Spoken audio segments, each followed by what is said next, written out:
Hi, I'm Jennifer Chen. Growing up, my parents instilled in me the belief that true wealth comes from humility and smart work. While other kids dreamed of being doctors or lawyers, I was captivated by the stock market. By 12, I was devouring investment books and obsessively tracking market trends, much to my parents' bewilderment. "Sweetie, maybe you should spend more time with your friends," my mom would suggest, eyeing me over stacks of financial reports. "This is fun for me, Mom," I'd reply without looking up. "Did you know Warren Buffett bought his first stock at 11? She'd chuckle, shaking her head. "Just promise me you won't forget to live while you're planning your empire." That promise grew harder to keep as my hobby turned into a passion and eventually expertise. By 16, I was managing a modest portfolio with my savings and allowance. Winning a full scholarship to study finance at Harvard felt like destiny. At Harvard, I met Michael. He was studying business administration, charming, ambitious, and aiming to climb the corporate ladder. We met during finals week, both reaching for the same economics textbook. "Ladies first," he said with a warm smile. I laughed. "Thanks, I'm Jennifer." "Michael, maybe we could study together." What began as a shared study session blossomed into daily coffee dates, then a relationship. Unlike others I'd met, Michael admired my ambition. "You're going to dominate the business world," he'd say, watching me dissect market trends. "Any company would be lucky to have you." What he didn't know was that I wasn't planning to work for anyone else. My scholarship covered everything, so I funneled my earnings into investments. By graduation, my portfolio had grown exponentially. But I kept it quiet.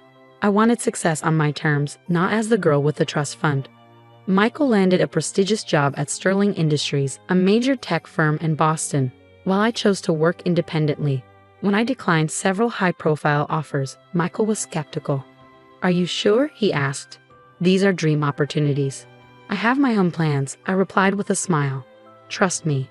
A year later, we got married in a modest ceremony. Michael's mother, Patricia, was less than thrilled with my career choice. "Investment consulting?" she'd sneer. "Is that even a real job?" I smiled, recalling my parents' advice about staying humble. By then, my portfolio was worth over $50 million, strategically diversified and quietly making me one of Sterling's largest individual shareholders. Though no one, not even Michael, knew. Michael thrived at Sterling, rising through the ranks to work under James Wilson, the arrogant VP of operations. Wilson was infamous for his outdated views, especially about women. "The problem with modern marriages," he'd say at company events, "is women forgetting their place." Michael would laugh awkwardly, avoiding confrontation. It irritated me, but I let it slide until the annual executive party. Sterling was unveiling restructuring plans, and as a key shareholder, I had a vested interest in attending. "Are you sure you want to come?" Michael asked. "These events can be dull for non-employees." "I think it's time I took a closer look at your work," I replied, carefully applying my makeup. I chose a classic black dress, pearl earrings, and my grandmother's vintage watch, a talisman in every major decision I'd made. The hotel ballroom buzzed with chatter as we arrived. Crystal chandeliers glittered overhead, and the scent of champagne lingered in the air. Michael led me to James Wilson, who was holding court near the bar. "Jennifer." "Michael," James called, raising his glass. We were just discussing Sterling's exciting new direction. "Cutting R&D for short-term profits?" I asked, feigning innocence. "Doesn't innovation drive sustainable growth?" James's smile faltered. "Ah, the little wife has opinions on business, does she?" Laughter rippled through the group. Michael shifted uncomfortably. "She likes to read the financial news," he said quickly. "Honey, maybe we should grab some drinks." But James wasn't done. "Sterling's biggest problem," he announced loudly, "is too many voices from people who don't understand real business. Like housewives who think reading the Wall Street Journal makes them experts." The crowd chuckled, but I noticed the CEO, Thomas Richards, watching with interest. My husband, once so proud of my intelligence, stared at his shoes. Before I could speak, a familiar voice interrupted. "Actually, James, you might want to rethink that." Sarah Martinez, my private banker and confidant, stepped forward, her smile sharp. "Should I explain, Jennifer, or would you like to?" James's smug expression faltered. "What's going on here?" I straightened, feeling my grandmother's watch against my wrist. The time had come. Since you're so concerned about shareholder value, James, I said, my voice calm, perhaps we should discuss the report I'm presenting at Monday's board meeting, the one outlining why your restructuring plan will fail. James turned crimson. Board meeting. What are you talking about? CEO Richards stepped forward, his expression thoughtful. Jennifer Chen, JC Holdings. I knew the name sounded familiar. I smiled. Surprise. Strategic anonymity can be a powerful tool. What's going on? Michael whispered, his face pale and voice trembling. Sarah stepped forward, her tone cutting through the silence. Your wife, she announced to the room, owns 51% of Sterling Industries shares. And no, she doesn't spend her days shopping. The silence hung for a moment before chaos erupted. James Wilson's face turned a vivid red, cycling through shades I didn't know were possible. Michael looked as though he might faint. This is absurd, James sputtered. There must be some mistake. Sarah, ever composed, tapped on her tablet. I can show you the documentation if you'd like. I have all the records right here. CEO Richards stepped forward, a slight smile tugging at the corners of his mouth. That won't be necessary, Sarah. I've suspected as much for some time. The board has been impressed with Mrs. Chen's insights and recommendations for years. James turned to him, stunned. You knew? Of course, Richards replied smoothly. Why do you think your restructuring plan hasn't been approved? Mrs. Chen raised significant objections. Michael finally found his voice, though it wavered. Jennifer. How? When? I met his wide-eyed gaze. Perhaps we should continue this conversation somewhere more private, I suggested, glancing at the growing crowd of onlookers. My office is just upstairs, Richards offered. Shall we? The elevator ride was oppressively silent. Michael alternated between glancing at me and staring at the floor, while James seethed. Sarah, steady as ever, stood by my side, a quiet but unwavering presence. Richard's office was expansive, with panoramic views of the Boston skyline. As we took our seats, James immediately claimed the chair nearest Richard's desk, as if proximity could restore his authority. Well, Richards began, leaning back in his chair, this has been an eventful evening. Eventful? James exploded. This is outrageous. She can't possibly. She can and does. Sarah interrupted, laying documents on the desk. Jennifer Chen, through carefully managed investment vehicles, controls 51% of Sterling Industries. She's been building her position over the past 5 years. Michael's expression morphed from confusion to hurt. 5 years? But we've been married for 3. I started investing in Sterling before we met. I explained evenly. The company had potential but needed modernization. I saw an opportunity. Modernization? James sneered. Yes, James, I replied calmly. Modernization. Like fostering innovation instead of getting R&D. Like respecting your employees instead of perpetuating a toxic workplace. Richards leaned forward. Mrs. Chen's recommendations have been instrumental in shaping our strategy. Her analysis has consistently outperformed expectations. Michael's voice was barely audible. Why didn't you tell me? I held his gaze. Would it have made a difference? Would you have defended me against James's comments if you'd known I was Sterling's majority shareholder? He flinched, the answer clear without being spoken. This is preposterous, James barked, rising from his chair. I've dedicated 15 years to Sterling. You can't just turn it into a toxic environment where innovation and talent are stifled. I interrupted. James, your restructuring plan would destroy this company. The board won't be supporting it, Richards cut in. In fact, we need to discuss your future with Sterling.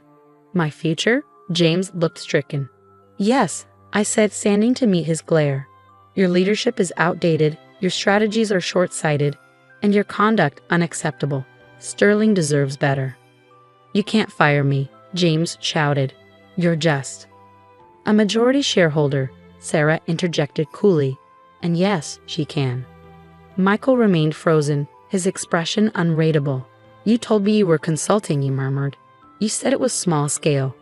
I never lied, I said softly. I just didn't tell you everything. Would you have respected my decisions if I had? James erupted again, pointing at Michael. She's tearing us apart. Women like her. That's enough, Richard snapped, his tone sharp. James, you'll receive the details of your separation package tomorrow. Please leave. James stormed out, slamming the door behind him.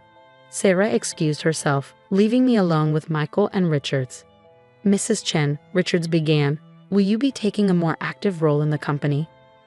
Yes, I replied firmly, starting with a comprehensive review of our culture and leadership. Michael finally spoke, his voice cracking. And what about us? I turned to him, my voice steady. That depends. Are you ready to see me as an equal, or am I still just the little wife you asked to stay quiet at company events? I need time, he stammered, standing abruptly. This is all too much. He left, and I watched his retreating figure. Richards cleared his throat. Family and business rarely mix well. True, I said, exhaling deeply, but principles shouldn't be compromised. The days that followed were a whirlwind. James's firing made headlines, Sterling Industries, a shakeup at the top. The stock price dipped briefly before recovering as my vision for the company became public. Michael stayed with his parents, processing everything. His mother left a string of hostile voicemails, which I deleted without hesitation. My focus remained on transforming Sterling, revitalizing R&D, implementing work-life balance policies, and fostering innovation. A week later, Michael returned. He looked worn, his usual polish replaced by exhaustion. Can we talk? He asked hesitantly. I gestured to the chair across from my desk. He sat, then immediately stood again, pacing nervously. I've been thinking about everything, he began. About us, about work. And? I prompted. I was wrong, he admitted, his voice low. I let James and others disrespect you. I should have stood up for you. I was so focused on my career that I forgot what really matters. I watched him for a moment before replying. Change doesn't come through words, Michael. It comes through actions. Are you ready to show me that you see me as your equal? He nodded, determination flickering in his eyes. Yes, I am. I waited silently, giving him space to continue. But you weren't completely honest either, Michael added after a moment. You kept such a huge part of your life hidden from me. How are we supposed to have a real marriage with secrets like that? You're right, I admitted, keeping my voice calm. I should have trusted you with the truth. But Michael, ask yourself, why didn't I feel I could?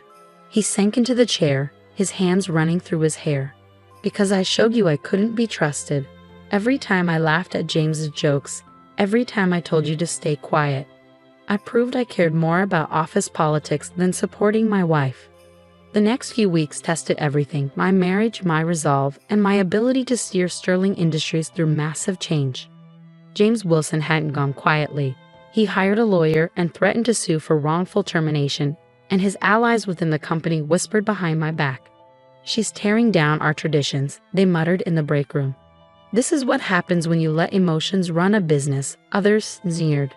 But facts don't lie. Within a month, employee satisfaction soared by 40%, and R&D, finally free from James's stifling grip, filed 12 patent applications. The stock price climbed steadily, proving that my changes were more than just radical. They were necessary. At home, Michael hovered in a strange limbo, sleeping in the guest room and walking on eggshells around me. His mother, Patricia, however, had no such hesitation.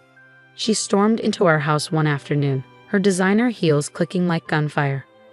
We need to talk, she announced, barely pausing before stepping into the living room. By all means, I said dryly, closing the door behind her. This power trip of yours has gone far enough, she declared, folding her arms. You've made your point. Now step back and let the men handle business. I raised an eyebrow. The men? You've humiliated Michael enough already, she snapped. His colleagues don't know how to treat him anymore. Do you have any idea what this is doing to his career? Humiliating? I repeated. Like being laughed at during business functions? Like being dismissed as just a housewife? That's different. She waved a manicured hand dismissively. That's just how business works. Men need to. Need to what, Patricia? Undermine women to prop up their egos. Pretend competence doesn't exist if it comes from the wrong gender. You tricked him, she burst out. My son married you thinking you were a normal wife, and no. Now what? Michael's voice cut through the tension, startling us both. Michael. Patricia turned to him, her expression softening with relief. Thank goodness you're here. We need to talk sense into her before she destroys everything. But Michael wasn't looking at her. His eyes were locked on me, filled with something I hadn't seen in weeks, understanding. Mom, he said evenly, you need to leave. What? But? Now, he said firmly. After she left, silence settled between us. Michael sank onto the couch, exhaustion etched into his face. I heard everything, he said quietly, and I finally realized I've been just like her, treating you like you needed to be managed, not supported. And I'm sorry.